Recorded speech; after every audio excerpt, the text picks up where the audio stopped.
Ladies and gentlemen, it is interview time today on the Mr. Warren Hayes Show, and it is an exciting time for me today because we are going to be checking in with someone that, that we haven't seen in a while, who has been up to stuff that maybe you don't quite know about, but I'm very, very happy that he's taken some time out of his day to join me here on the Mr. Warren Hayes Show. Matt Rehwoldt, formerly known as Aiden English, but now full-on Matt Rehwoldt. Matt, how are you doing? Thank you for being here.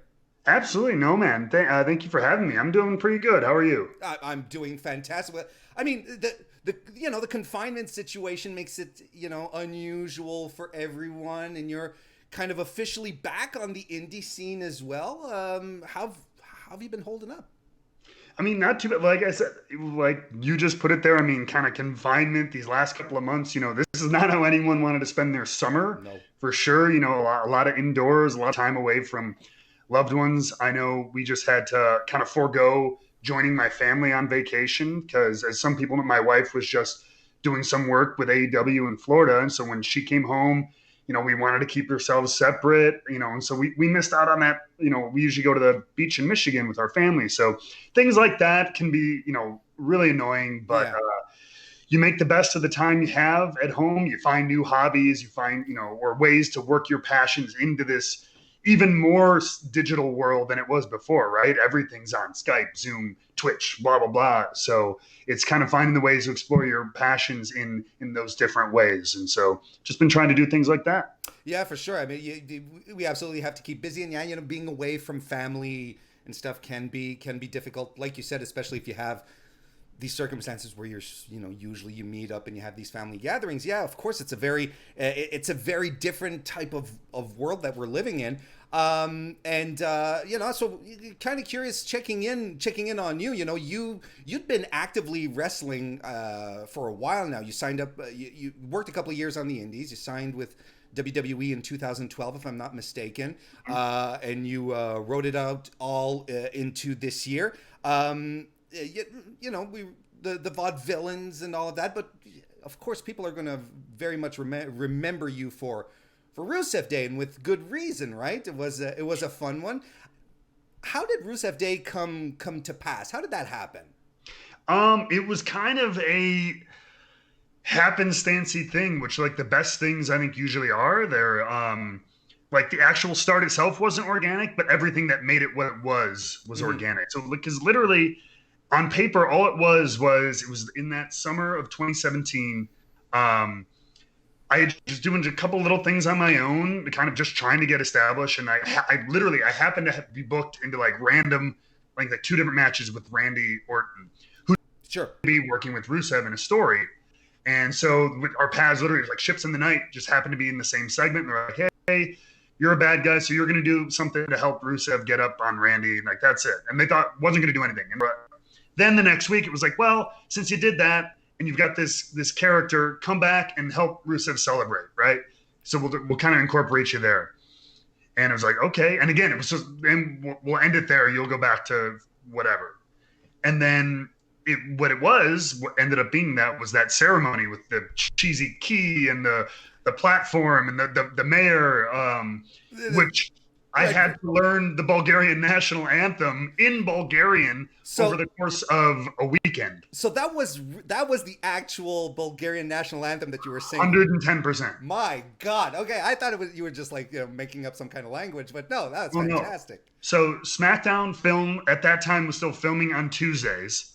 I got a call from Michael Hayes on Saturday evening saying, get a tux and learn the Bulgarian national anthem. You'll need it for Tuesday. And of course, it's like, so Sunday, most places are closed. I fly out Monday. So I'm like, so basically I'm going to have to go in somewhere like Monday, 9 a.m. and get them to like get me a suit. So Men's Warehouse, luckily they were open on Sunday. Get measured, have them send those measurements to Phoenix, Arizona, or wherever the hell we were. Pick it up Monday night or Tuesday morning before television, make sure it fit, get to the arena. All this time I'm on the plane listening to the Bulgarian national anthem, again, Bulgarian. Okay. and then have to get ready for and do that for the show. So that was a hell of a couple of days. So work me through this. You don't speak a lick of Bulgarian. Are you so it's phonetics? You're just like phonetically picking up the sounds? Yep, I found a YouTube clip of it, just listening to how they spoke it. And I mean, I looked up the words just so I could at least see the letters of like, okay, they're saying pla or blue or whatever. I'm like, okay, when I didn't know what the word was in the audio, I could kind of reference. So I'm going back and forth between, reading and listening and reading and trying to match it. And also trying to figure out, I'm like, how much of this am I going to have to sing? Am I going to have to sing the full, because it's like 8 minutes if you just play the whole thing. So I'm like, but I was like, all right, he's just going to walk out. So hopefully if I can get the first 2.5 minutes, I should be okay. But I was worried. I'm like, if I have to go longer, I'm going to have to pull out some crib notes or something in the middle of the show. Well, but you had a stage background, right? So this is maybe the kind of thing that you're like, hey, this is par for the course, maybe? Just having time in wrestling, you learn to fly by the seat of your pants pretty damn well. Yeah, no, that's a good point there. But yeah, and from that point on, I remember the segment fondly, because it felt like a throwaway segment, right? It just something silly that a one-shot deal. Sure. He gets the keys to the city, but it, like you said, it just picked up organically and very, very, very, very easily. The crowd just really leaned into it. You guys must have been feeling pretty good about that, Rusev and yourself, or Miro now. Yeah, no, man, absolutely. It was one of those things, like I said, just written for that. Nobody expected anything. The funny thing is, I think the actual name, if I remember correctly, the ceremony, the segment wasn't called Rusev Day segment. The mayor said, we're going to call today Rusev Day, kind of a throwaway line. Yeah. And then in a backstage, Randy goes to a backstage interviewer, hey, happy Rusev Day, ha, ha, ha, and walks away. And that was kind of the first happy Rusev Day was Randy saying it in an interview. And then after that, you'd hear small chants at the TV or on the house shows. And then it just kept growing and growing, and people just wouldn't stop. And I even remember as early, that was August or early September, we weren't on Survivor Series. That's the funny thing. I remember that we weren't part of the Survivor Series team or anything, but we were at the SmackDown leading up to Survivor Series, and we were in the dark match at the end of the show, and the crowd was just raining down on us Rusev Day. And I was like, I remember I'm like, how are we not on this damn pay-per-view on Sunday or whatever? But okay, and it just kept growing from there. Well, recently, since we're sort of talking about the lack of comprehension behind certain elements of your booking, let's put it that way. Recently, Miro was on Ryback's podcast, and he talked about how Vince had come up to him backstage and said basically, hey, people are chanting Rusev Day at you, but they're laughing at you. They're making fun of you. This isn't actual, it's not actual heat. They're making fun of you. And you sort of tweeted out a couple of days ago a reaction to that, where you were like, yeah, when Miro told me that, my jaw dropped. Walk me through this. I mean, that must have been a little disheartening. I mean, it is. It's hard to hear it like that. And that was, again, I'm trying to remember that, but that was when things were really picking up steam. Towards the end of that year, we were getting into some of that tag team stuff, and the shirt had dropped and was doing incredibly well. The calendar. I wish I would have been privy to I wasn't there. I was getting this from Miro, who spoke to Vince directly. But yeah, and so, to be fair, I don't know. Sometimes I could see the mind that is Vince McMahon is a very wild place, and so it literally could just be point face what it was, or he could have been saying that to try to get Miro angry and fire him up. Okay, I wouldn't put it past him, but the way it did it, there always seemed to be this hesitation behind really pulling the trigger on anything major with us anyway. So I do take it as that's kind of the way it was seen by the boss. And so, yeah, it was like, what else do we have to do to kind of show that people are into this? Because, if it's ironic, if it is a mocking thing, which I get, because they were trying to push him and as a really strong heel. So I get the urge to be no, let's not immediately jump to like everybody loves him. I get it.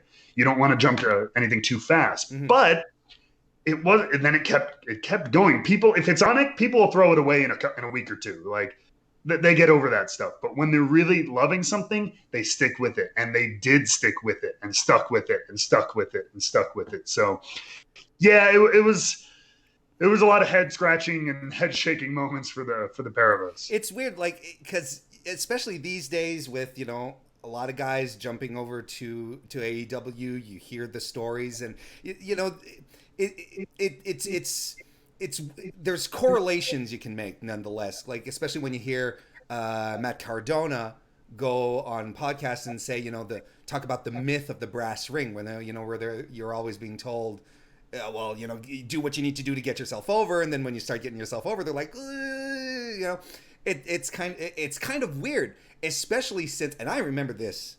I remember going to see a SmackDown taping in Montreal in 2018, and the closer you got to the arena, the louder the Rusev Day chants got. You know, there was nothing ironic about it, and I mean, I guess on one hand I can't, like you said, you know, what's really going on in Vince's head, sure, but as a fan, you know, it's very frustrating to see something that you're attached to and that's working just be like no, we're going to keep it on this level, and then they break you apart, where I think, well, this is very personal, right, where I think you guys still had a lot of gas in the Rusev Day gimmick, but that's a whole other thing. There's my editorial for you. No, fair enough. You know, it's frustrating as for you guys and as for fans. Imagine how frustrating it was for us. Oh, for sure. But so you moved on to 205 Live to do some commentary. How did you feel about that? Do you feel like they were sort of telling you, well, you know, your ring time is over, or was it more like, oh, we feel very confident in your color commentary capabilities? How did you feel about that transition? So it started as one thing and ended up as another, sort of. So the way it kind of began was, so after the Rusev Day thing ended, let's face it, kind of more of a whimper than a bang. I've told this before, but I was trying to get things going on my own then, you know, throwing ideas, pitching some creative, pitching some different things and everything. And like often does for some people, it doesn't go far or whatever. People, you hit a brick wall and everything like that. And so, I mean, you know, you peaks and valleys, and that was a valley. So that sucked. So, then at that time, it was Tom Phillips who came to me and was like, hey, like, look, I think you're good at this, right? He's like, I think you have a gift of gab and everything like that. And I know you're a wrestler and you're young and you can he's like, wrestle, but if you don't mind, why don't you come try this with me sometime? And so at that time, I was like, you know what, why not? Because I am like to consider myself very much a say yes kind of person, sure. Right? Improv. My improv lessons always say yes, right? You never know. You're from Chicago, right? Oh yeah, there baby. You go. IO, all of it. But so I was like, sure. And so I met him down in Orlando at the Performance Center. Literally just went into the booth, called some matches with him and Byron Saxton at the time, and for an hour. And it was like, cool, thanks, man. This was fun. It went well, and I figured maybe we'll pick it up in a few months and I'll try it again, and then this could be something I could do later on or something. Lo and behold, the next week I show up to the SmackDown taping. Michael Cole calls me into Gorilla and says, hey, Tom said you did great, so here's the deal. We're going to put you on 205 Live between now and WrestleMania, and we'll see how it goes. In the meantime, if you're on SmackDown, that's fine, but just you'll come and tape this with us afterward. So have fun. And I'm like, I've done literally 45 minutes of commentary in a booth, and now next week I'm going to be on live on the network calling action. Okay, why not? And it kind of it went from there. And honestly, I ended up learning a lot more and falling in love with that side of it more than I thought I did, which is why I ended up staying. And I credit a lot of that to the guys I was thrown out there with to begin with, in Vic Joseph and Nigel McGuinness, because they were both so good at their job. Nigel obviously is funny and knowledgeable, and he's learned his craft on the headset. And Vic is just such a solid play-by-play guy. And both guys they're fun to be around. They took me under the wing. There was no like, as so often is in the wrestling business, like edginess with the new kid and everything like that. They were so cool and just welcoming me in, and so that made me like, now this job can actually be really fun. Because I was so worried about it, like, oh, I'm going to be caught on the sidelines. It's going to feel like I'm stuck somewhere, but it didn't.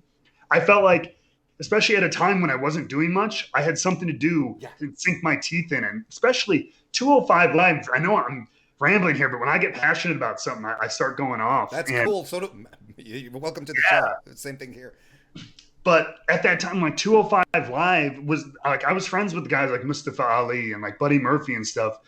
And so, like, I would see the show, and I'm like, damn, these guys are good. And I didn't think they got enough attention or recognition that they deserve. So for me, it turned into a thing of like, I want to tell these guys stories. I want to put them over. Like, it's an honor and privilege for me to use whatever gifts or abilities I have in this regard to try to put this brand over and put these guys over. So it really turned into a kind of a point of pride for me. And you could tell too, and like you said, you were with a really good crew. I mean, I can only imagine how much you picked up. I think Tom is severely underappreciated as far as a play-by-play guy goes. I think he's fantastic. So basically things happen, but in the meantime, you also you started off some side projects, right? Such as wrestling with whiskey. I didn't. Where we discovered a whole different side of you. That was interesting. How did you decide to get into that? That one, like, that's honestly, it started simply as it was a couple of years back, and it was, look, I'm not 22 anymore. I don't want to drink like a 22-year-old anymore. I didn't want to, I wasn't going out. At that time I was married, or I was almost married at that point. So like, I'm not going out every weekend shooting back shots and everything. I'm like, I want to drink like an adult. That was kind of the impetus for it. Sure. And my dad always, he drank scotch and just one ice cube, sipping neat. And, shows like Mad Men were on the air showing the smoky room, the Canadian club in the glass in the office. I'm like, all right, how do I drink like that? Because right now, whiskey tastes like gasoline to me. So how do you get there? And I literally read a book in Borders about how to learn to taste whiskey. Sure. And it was just like, to basically get used to it. Like anything, it is an acquired kind of taste. So I treated it like working out, man. I started training. I bought a bottle of bourbon, and I had my can of Diet Coke with me, and I would pour it, and I'd have a little bit each, sip, chase, until then it was sip, chase, until it was longer and longer, and then I no longer needed the chaser, and then it was smelling it, and it kind of grew from there. And then, man, after that, I started diving into, as we all know, like the internet. You find communities for literally everything. Sure. You know what I mean? So like I ended up into a deep dive into podcasts, Reddit forums, message boards. And there was just like there is for wrestling and games and sci-fi, bourbon, I'm kidding you, and whiskey has this whole subculture of people talking about it, reviewing it, trading it, online, selling it. Maybe not legally, to each other, and things like that, flipping bottles and stuff like that. There's a whole black market for whiskey and bourbon and stuff. So like, it was kind of cool. I'm like, whoa, there's all this lingo. And so like, it was this first thing outside of wrestling, since I was a kid, that I found a passion for as an adult. And it just it exploded from there. Well, because that's kind of what you do. What's cool about your channel, that you have on YouTube, is that, you have a bit of both, right? You have like, okay, a little something for the expertise, but you also ease people into it at the same time. Like, this is what you need to discover. So that's really cool at the same time. If you do want to get into it, and like you said, stop drinking like you're a frat boy, and sort of appreciate a little more the flavors and the complexity that goes into it, that's really cool. And what I also thought was cool is that a lot of your contemporaries, right, they're turning to live streaming and, doing videos on the side. But it's a lot of video games. And what you're doing is very different. So that something you wanted to do as well?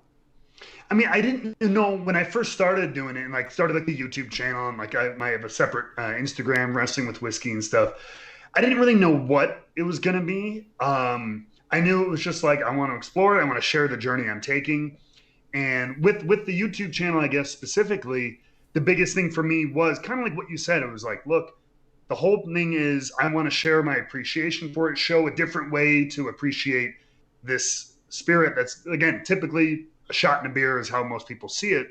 And also, but also just as much as that is like, look, I'm learning to learn with me, as opposed to me telling you what to do or how it is, or talking down to people. I'm like, look, I'm figuring this out too. I'm only a couple of years into this. There are people who spend their lives doing it. Mm-hmm. So it was all just about the journey. And so that's what it's kind of turned into is, reviews and interviews. I've made a lot of contacts in the business now, which has been fun because I've gotten to meet a lot of great people and do a lot of cool things with it. So hopefully it keeps going from here. A couple of days ago, you popped back into a wrestling ring. You were at Zelo Pro's Stronger Together show. Was this past weekend on Saturday. How did it feel, Matt, to be back in a wrestling ring? I said it. It wasn't broadcast on the Fight TV stream, but I had talked to the crowd a little bit before the show, and man, it felt so good to not be home. That was all that I could think of. I'm like, oh my God. And which is funny because considering all the time, especially on a WWE schedule, everything was always like, especially at the end of the week, you guys are at those TV tapings, like, oh, I can't wait to get on this flight and get home. You know what I mean? You're on the road 4 or 5 days. Sure. Every week was like, just get me home, just get me home. And now after these months, it's like, just get me out of the house. So glad to be back. And, it's not how any of us, any of the independents that are running across the country that are able to right now, finding ways to do it. It's obviously not how any of us were hoping to get back to this, and hopefully we do eventually, but just to be able to feel the crowd and just kind of have that interaction, that direct kind of line that we have in the wrestling business it was nice to feel that again in some way, shape or form. Really nice. Zelo Pro are good people. They run good shows. They're a good organization. Are you looking forward to working with them again? Oh, absolutely. And if you caught it this weekend, if not, catch the replay, of course. But you will have saw that Mr. Filth King himself, Brubaker, called me out. So I guess I got to show back up to whoop somebody's ass. So that's going down next month. So be sure to check us out next month for sure. That's fantastic. So what's the future have in store for Matt Rehwoldt moving forward? So, I mean, hopefully a lot of things. And that, I think to me, not to get like super heavy with it, but being released from WWE really kind of opened my eyes to the classic, like, hey, don't put your eggs in one basket kind of thing, right? Right. Like, because I think so many of us, you're so relying on your job or whatever it is. And I'm like, from here on out, if I can, I really want to be doing things everywhere. I never thought I wanted to be one of those guys with like 6 jobs, like, hey, I'm running this channel and I'm doing this whiskey thing and I'm wrestling and I'm doing this. But now I think I kind of do want that. I want to be exploring a lot of things, So the wrestling with whiskey will be doing more. I'm actually in talks with a couple of people out of Cincinnati and to be doing a specific bourbon show for one of their magazines. Oh. I'm going to be continuing my own weekly live show there. I've got some things locally here. My whiskey barrel club things that people might be able to join. Helping me pick barrels of whiskey and then having them exclusively for club members. Things like that'll be fun. Wrestling, of course. I am looking forward to getting back in the ring because that's what I fell in love with, right? So as things pick up and more promotions are running, I've already been in talk for several this fall, so I'm looking forward to those. And of course, and anybody who wants to have the Drama King there, I am ready and willing. So it's just I'm trying to spread my net wide and experience a lot of things. Sure, and it makes sense, especially since we don't quite know when all this is going to end and get back to normal. It all makes sense. Matt Rehwoldt, I can't tell you how much I appreciate you taking some time out of your busy schedule, because you've got like 6 jobs now. You just said it, so it's like I really appreciate it. Where should people look for you on social media, the internet, wherever? Sure. I mean, yeah. Now it's hard because I feel like there's like 8 different things that used to just be like, yeah, find me on Twitter. Here it is. Now it's I've got 2 Twitters, 2 Instagrams, a YouTube channel, a Twitch channel. But pretty much to sum it down, if you look on any of those streaming and or social platforms, search Wrestling with Whiskey or Drama King Matt, and you'll find me on all of those. So hit me up, dramakingmatt@gmail.com too, for any business or bookings, kind of inquiries, etc. Thank you again so very much, Matt. It was a pleasure talking to you. It truly was. Best of luck to you. Maybe we'll catch up in a couple of months, see how things are going. How about that? That'd be great. Thanks so much for having me on. And thank you everyone for listening and or watching. And I will see you next time.